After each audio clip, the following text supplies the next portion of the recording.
एक समय की बात है, एक छोटे से गांव भरतपुर में राहुल और अमित अपने अपने परिवार के साथ रहते थे। राहुल और अमित में काफी गहरी दोस्ती थी।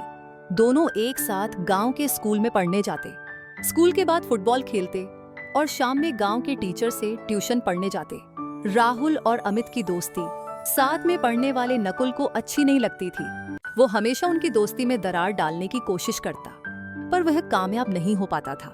शाम में जब राहुल और अमित ट्यूशन में जाते तो घर लौटने में उन्हें रात हो जाती थी। एक दिन जब वे दोनों ट्यूशन से घर लौट रहे थे तो रात में एक बड़े पेड़ से चीखने के साथ साथ छन छन की आवाज सुनाई दी।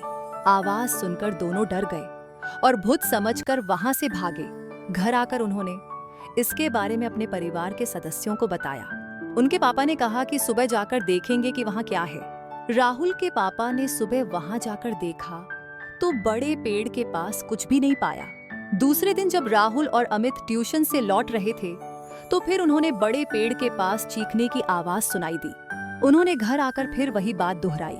राहुल और अमित के पापा ने कहा कि अच्छा, कल हम तुम्हें लेने आएंगे। जब दोनों के लौटने का समय हुआ तो दोनों के पापा जिस पेड़ से चीखने की आवाज आती थी उसके बगल वाले पेड़ के पीछे छुप गए और देखने लगे कि आवाज कहां से आती है। चांदनी रात में उन्होंने देखा कि कोई आया और बड़े पेड़ के पीछे छुप गया। जैसे राहुल और अमित के आने की आहट हुई, वो चीखने लगा।